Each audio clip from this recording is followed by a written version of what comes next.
Okay, so how did you get here? Do you remember that? Well, it seemed to me they brought me across the state in a station wagon. An officer drove me all the way over there, and I remember taking the ferry. And then when we got off the ferry, we were putting her right there, and we docked right there, and we came in. And I remember coming into the base, come through the main gate. You go down to where the guardhouse is. And if you're looking at the guardhouse, I was in that great big building just off of the parade ground.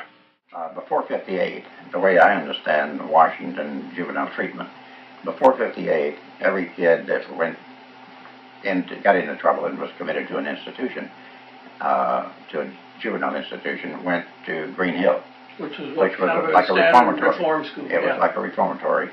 And they even had the old whipping post out on the parade grounds where if kids got, in trouble, why they got put it to the whipping post and gave a few lashes in front of everybody for everybody to see as a lesson type of thing, Anyway, then the way I understand it, they hired Dr. Garrett Hines out of Kansas, and he came to Washington, took charge of the juvenile corrections, and he decided that punishment wasn't the answer, because what you were doing was you were handling the symptoms instead of handling and looking for and handling, treating the cause of the behavior. But I was here. Do you remember why you were here the second time? Not exactly either. I mean, there's probably some hidden secret back in my head that I don't want to find out, but I do. I understand. I know it's there. Sure. That age it would be. Yeah. But I don't know why exactly. I just know I came home from school one day. I was in the fourth grade, I think it was. And my stepmom at the time said my dad had been arrested for molesting my stepsister. I don't know if it was true or not. But at that time, I ended up back, I think it was here at that time. But I'm not positive. The second time. Yeah. As far as I know, it's the second time. Maybe it's the third time. I don't know. After that, every kid that was sentenced to or committed to a state institution went to diagnostic first. And they decided in diagnostic whether he needed treatment or just another foster home or a different foster home, or maybe that would be his first time in a foster home, because the home that created the kid and his problems, maybe they weren't ready for the kid to come back in there either, because if the kid went back there within a few months, he'd be right back where he was before our treatment. Well, when you first came in, when you were 13... When you first came in, you were dropped out right here in front. You came in the administration building. You went down to the basement and got clothes. They gave you a couple pairs of pants and shorts and socks and t-shirts and shirts and a jacket, and off to the cottage you were already predisposed to go to. So when you got here, I mean, they already knew where you were going. So, did you know why you were here? Yeah, because me and my mom don't get along. And tell me, do you remember your cottage parents? Yeah. Do you remember their names by any chance? Fred Klaus and Mrs. Krieger. And what were they like? Good people. Can you tell me anything specific about Mr. Klaus, what he was like? Just one hell of a nice guy. And what about Mrs. Krieger? She was a good lady. The three original teachers were myself, Eric Hoagland, and Bill Baumgartner. And Eric became a very good friend of mine, and he worked at Fort Worden until it closed. So we were the initial teaching staff here. When we first got here, the buildings hadn't been fully remodeled yet. The school was actually each classroom was in a different building. What happened is when I went to Fort Worden, I thought it was like a military school, and my parents did too, and we really didn't know a lot about it, except that I needed some discipline and structure when I was younger because I was rebellious regarding my family's divorce and not seeing my family. So I went before a judge, and the judge was unsure to send me because I hadn't committed no crime. The only crime I was guilty of was being incorrigible independent, is what they called it back then, or out of the control of your parents. And they didn't want to throw me away. They wanted to keep me, but I was a handful, to say the least. How did you come to be placed here? I was sent up there for a diagnostic. I was declared incorrigible by the Snohomish County courts. Do you remember what it was like when you first got here?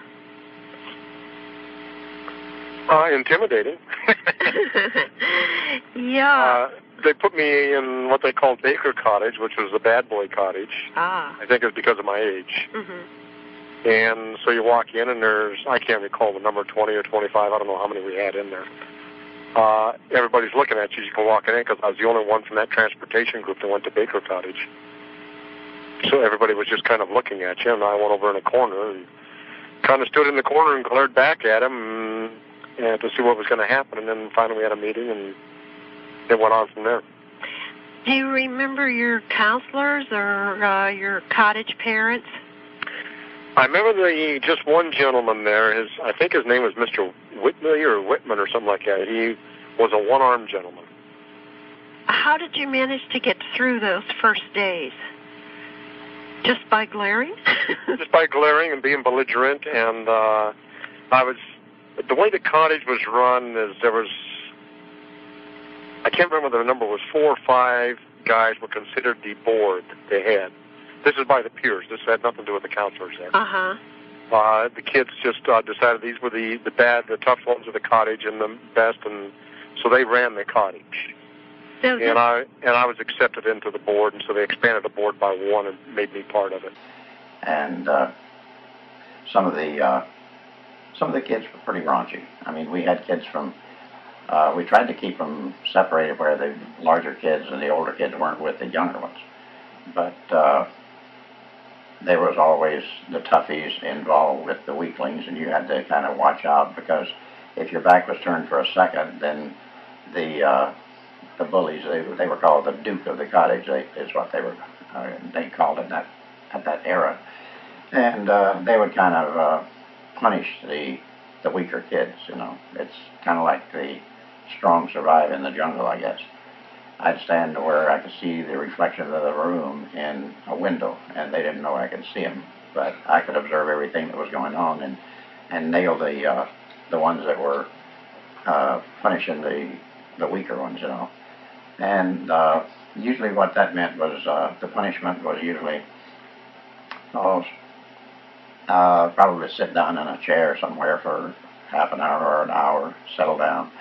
Or if it got really bad, then we would call security and have them removed to isolation. So, and isolation was exactly that. It was like a small jail, you know. It was down in the lower part of one of the buildings, and it was several cells in there. So, and we had to use it occasionally because they were bad boys, some of them, you know. Yeah. No, just that the one-armed guy was a mean son of a gun. I having one arm, where a lot of kids figured that I couldn't accomplish very much. A lot of the other kids straightened them out that wasn't really true, because I played football, baseball, tennis, golf. I did everything everybody else did. This one night, I remember, after the lights went out, this voice came from way back in the dorm, because the kids that acted out stayed the furthest away from the staff that they could. Anyway, this one voice came up. Hey, Mr. Hyde, what are you going to do if we decide to come up there and take over and take your keys away from you, take the cottage keys and take your car keys and get the hell out of here? I said, well, first thing, the keys are going out the window. I said, then I guess we're going to have a party. And one of the kids says, and he won't be by himself. And before long, one voice after another, me too. I'll be there with Mr. Hodge. Before long, every kid in there except that one had said he was going to be up there with me. They didn't want their security. I was their security. I was their protector. They didn't want their security threatened. So. We had one kid in the cottage that was what we referred to as a rat. And he got a couple of guys in trouble, so we gave him a blanket party late at night. A blanket over his head, and we put soap in the sock and beat him with it. Because we all laid there awake and waited for, I want to say Whitley or Whitman, or have you heard that name in any of your talks? Or? No, I don't think so. There was a man who came in here who had one arm, but he was a teacher. This guy'd have to be in his 80s now. Yeah, no, this man was only probably in his 60s. Yeah. So it couldn't be the same one. Because I'm 62, so you'd have to be about 10 years older than I was. Right. And I think he was even older than that. But I know he had one arm, and it seems to me his left arm was missing. He might have been a veteran, too. I don't know if in Korea or something like that. But when he went to the bathroom or something like that, that's when we jumped up immediately and ran and threw the blanket over the kid and beat the hell out of him. Yeah. And we didn't damage him because soap in the sock doesn't damage. It doesn't leave a noticeable bruise, but it gives you deep bruises. Yeah, right. And it's like, and then they can't trace, you don't split your knuckles or anything, so nobody really gets busted for it. Right, yeah. You use sock or sand. Down at Forster, we use sand in a sock. Same thing. Well, that's what you get for being a rat. Yeah. So anyway, and so they came around, they grabbed me and one other kid and threw us down in the hole. I think it was 3 or 4 days we were down there. And I know I got limited food, but I can't recall. I know they didn't put me on bread and water. The military would have, but they didn't. I can remember a man by the name of Mr. Blackwell who worked in the hole or segregation area. And in those days, I went to segregation, I think, once for allegedly breaking a rule, although I don't remember what the specific rule was. I think I'd left the cottage without permission, and they had looked for me and couldn't find me, and then I kind of popped up, and they said, oh, there you are, where have you been? And I said whatever I said, and they were angry about that. I went to segregation, and they would strip you down to your underwear and put you in this black box. And during the days, you had to sit. You could not lay down. You had to sit on the edge of the bed. And if you were caught laying down, you would be reprimanded or sprayed with a fire hose. Seriously? Yeah. And I can remember being sprayed. In my autobiography that I've written, that's part of my memory that I've included. And then you would just have to sit on your bunk, in your underwear with wet, And I'll never forget the man's name who did that. It was a Mr. Blackwell, and a very mean-spirited man. I've seen a 9-year-old that was in there that was so emotionally disturbed, and when he flipped out, lost control, we tried to control him without hurting him. We did not want to hurt a kid. And so it would take 4 of us to control that 9-year-old. I mean, the adrenaline that starts pumping in them is unbelievable. And for a 9-year-old, it'd take 1 stab on each one of his limbs. And even one time, I know, one of the staff was supposed to be holding his foot. He got, one kid, 9-year-old, got his foot loose and ended up kicking me in the ribs, and I ended up with 3 cracked ribs from it. But I never did let them know it. Because they all thought that the staff were invincible, I mean, they liked to think that, because that way you could protect them from the big guys, see? So. Is there anything else that you can remember that you'd like to add to this? I'd just like to see some of the stuff that comes back that shows what it was. Yeah, truthfully. Truthfully. That's why we're doing when you come here, you can't even tell that it was a prison. Yeah. I mean, there's no gate on that front entrance, but you weren't getting to that front entrance anyhow. You know, I mean, there was guards roaming all night long. Were they armed? Yeah. In '87, the legislators, in their wisdom, decided that that was exploiting kids. So they passed a law then that kid couldn't be sent to an institution. He had to be treated just like an adult. He had all the rights of an adult. It wasn't against the law for him to run away. It wasn't against the law for him to be truant. If his parents spanked him, he could have charged him with abuse. And eventually, if he did get picked up for something, the judge slapped him on the wrist and said that's a no-no and sent him home, right back into the situation that was causing him to act out to begin with. When he reached a certain level in points, then the judge said, okay, it's time for you to go serve 90 days or 6 months at Echo Glen or Green Hill. He went there knowing that he was going to be out in 6 months. He was not motivated to change. He didn't have to change in order to get out and go home. So instead of making any changes, he just learned more criminal traits and tricks from the hardcore ones that were already in there. So when he got back into his hometown 6 months later, he was in worse shape than when he went in. That was passed in '87.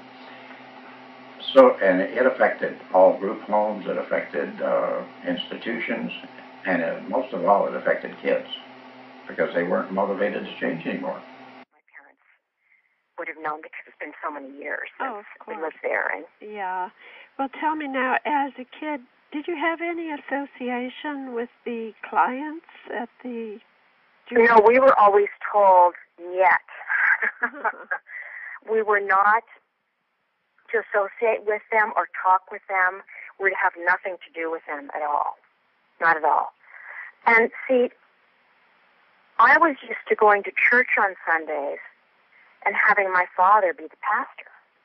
And so what happened was we moved to the fort.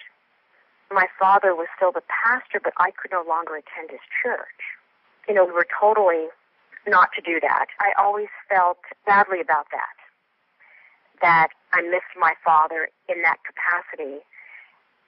When we were at the church in Montana, my father and my family had a certain position in the community. And after we moved to Port Townsend, my father had a certain position in the Fort Worden community, but that wasn't the greater community of the town. But that sense of being in this, I'm not protected, I guess, position. I didn't have that anymore, so it was very different for me as a child. Oh, yeah. I mean, so I still had a lot of pride for my father as the pastor there and the minister and his job with these troubled kids, and that meant a lot to me, too. I understood, you know, that his work was important to him there. And my father also loved his job there. He began to work with troubled youth, I believe when he was in college himself. And when he was offered this opportunity at Fort Worden, he just went for it in a big way. He just thought it was like the perfect job for him. You know, first of all, these troubled kids were nothing like troubled kids nowadays. Maybe they were unhappy at home and they ran away all the time. Maybe they, you know, stole a couple cars or something. They weren't into drugs. They weren't like these really hardened type of juvenile offenders like you find so much today. Yeah. And I can remember that sometimes kids would go on, you know, to whatever was waiting for them next. And later on in their life, sometimes they would come back and visit the fort. And sometimes I would be at home, and some of these kids who were, you know, young adults by that point would stop by my dad's house to visit us. But I remember a couple of these times very, very acutely because these kids came back to see my father because they felt that their interaction with him had a lot of meaning for them.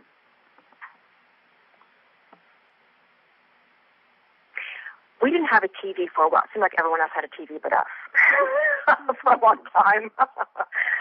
And, but, you know, TV wasn't such a central aspect of our lives like it seems to be with people's lives nowadays. We played a lot outside, a lot. And of course, in those days, too, you'd leave the house and be gone for hours and hours and hours. Our parents weren't really sure where we were, what we were doing at all. When I was 10, my father bought me a large pony. Oh, yes. Yeah. And so I spent a lot of time running around on my horse. Mm-hmm. And there were other kids in the fort that also had horses, so we'd, go out on the weekends, just be gone for hours and hours and hours running around. We didn't run around with our horses around the fort because we really weren't supposed to do that.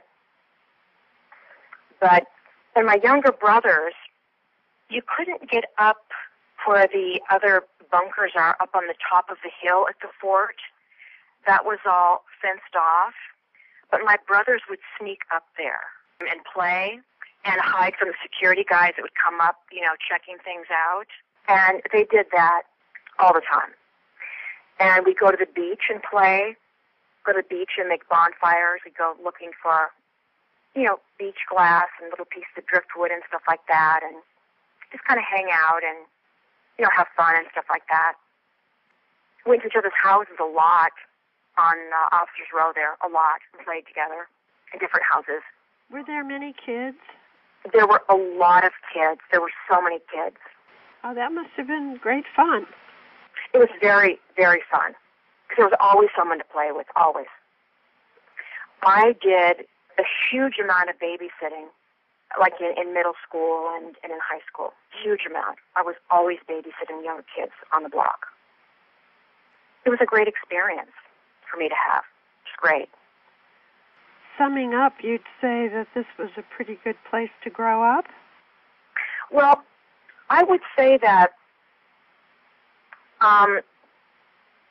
for me, it was initially, and then as I got to be a teenager, it felt very restricted to me because there wasn't really much to do. There was one of everything, one stoplight, one drive-in, one bowling alley, one skating rink. And also, as my parents began to be, more politically active and things that weren't really popular in that small town, it was more difficult. I was one of those, I turned out to be one of those kids that, I probably love Port Townsend now. Oh, exactly, yeah. Yeah, but at that time, it was very different. Very, very different. It's a very conservative town. Mm-hmm. And actually, I did grow up, and I did become an artist. I did, much to my surprise. Yeah, and I had to move to New York to discover that about myself. But it's interesting because even though I discovered myself as an artist in New York, my artwork has a very, very distinct West Coast flavor to it. Oh, indeed. I could see the lighthouse out my bedroom window, and so every morning I took the window, and there was the lighthouse out there. Growing up with this sense of being on the sound and having fog and hearing the foghorn going, there's some connection in all of that. My work is connected to that. My brothers are totally connected to the fort and the experience of having lived there. They didn't live there. They didn't really grow up there. They grew up, the next place where we moved to. But there's this thing about the fort that looms so large in their lives. It had a huge impact, huge impression on my family all the way around in many, many different ways. It did. After I wasn't working there anymore, one day I was in Seattle, and I was in a department store. I think it was the Bon Marché. And I was shopping, looking around, and all of a sudden, it was quiet, and all of a sudden came this voice, "Mrs. Reed! Mrs. Reed!" And I thought, well, who in the world is that, And here came this girl running, and it had been about 10 years since I worked. she came running toward me, and she stopped right in front of me, and she said, "You are Mrs. Reed, aren't you?" And I said, "Yes." And I couldn't remember her name. I could remember her name. Mary was her first name, but I couldn't remember her last name. And you know, we had the nicest visit. She had married and had a little girl, and she didn't have her with her, but she showed me a picture, darling little girl. And she said, "You know, being at Fort Worden was the best thing that ever happened to me." So that pleased me. Oh, yeah.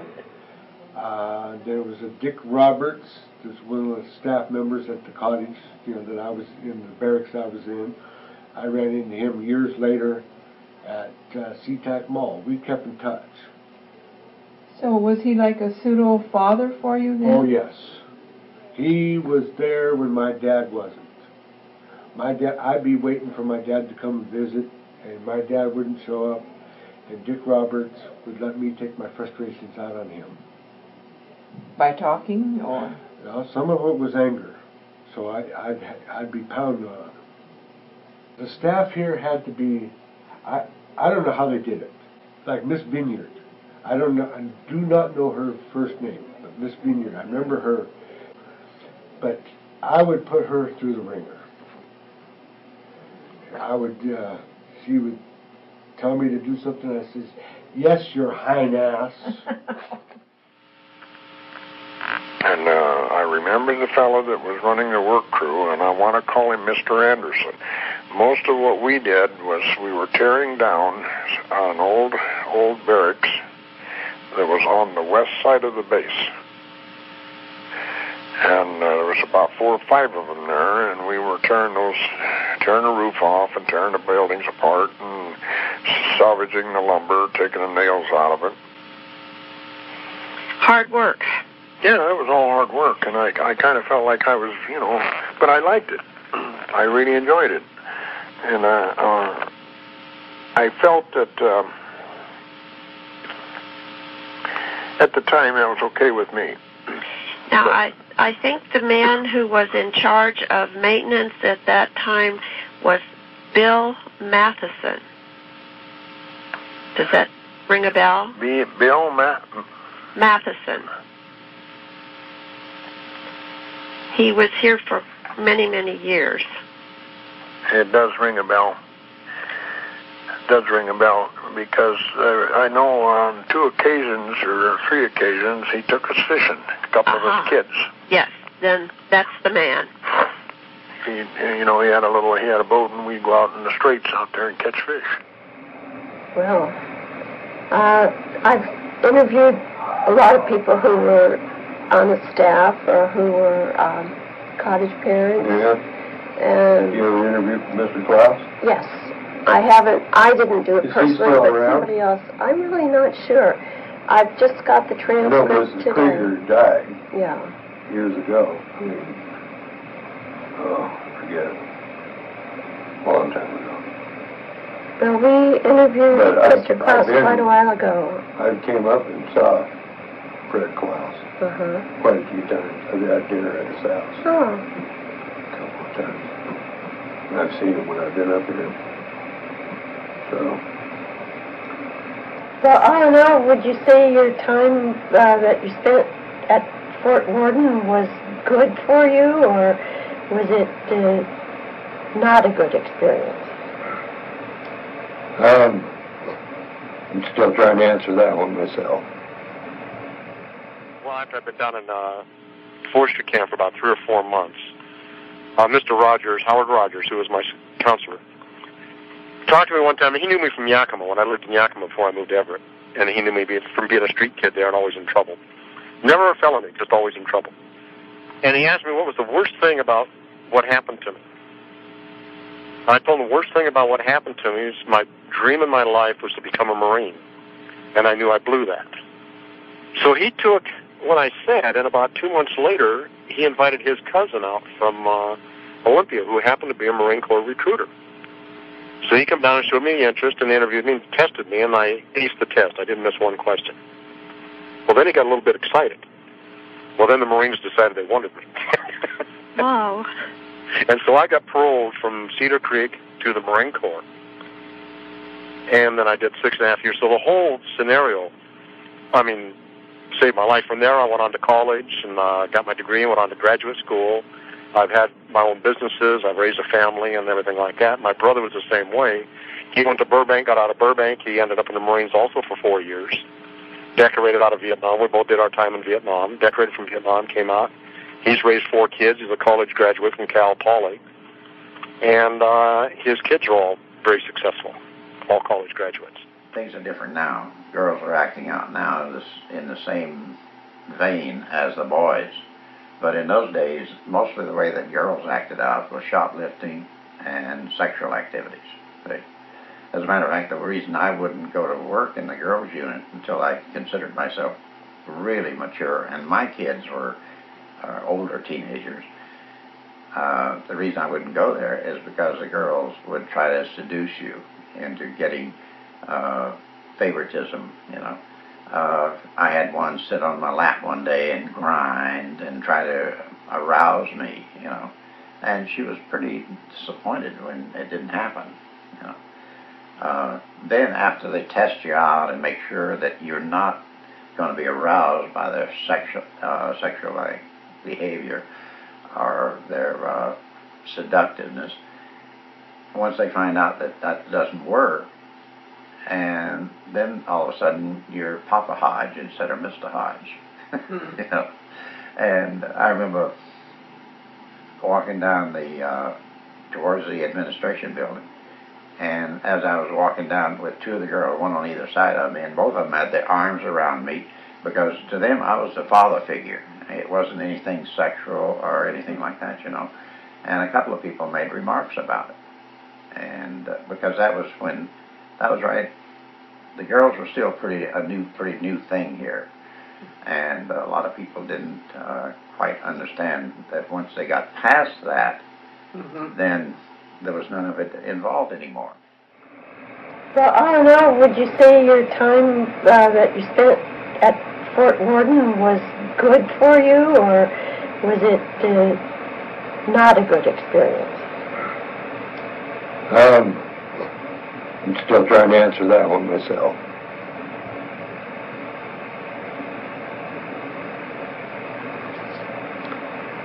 It was a good experience in one way, but in another way, it screwed up my entire life. Well, now, what are you doing these days? Trying to put my life back together still. Do you work? No. Work out of garage a little bit. Doing mechanics? Mechanics, welding, stuff like that. Well, tell me how you met your wife.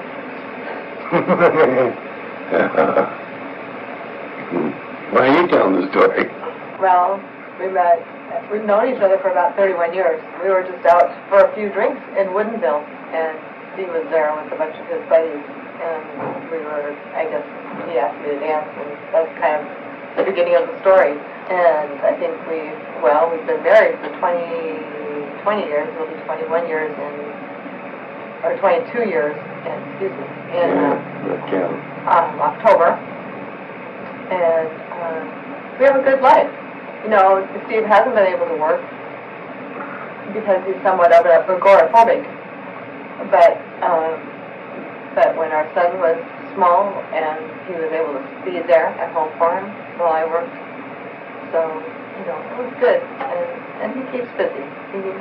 He also cuts firewood. We sell that. You know, this whole coming to Fort Worden is a total healing experience. When he says that it was a good experience, but a bad experience, the bad experience is that his mother put him there. Yeah. And the good experience is that, you know, at least he had some good, you know, Mr. Klaus. You know, he has good people behind him. I think, you know, that was good. But it's getting over the hurt of being here and just the feeling of being here. and knowing, this is what I'm here for now. It's time to move on. Yes.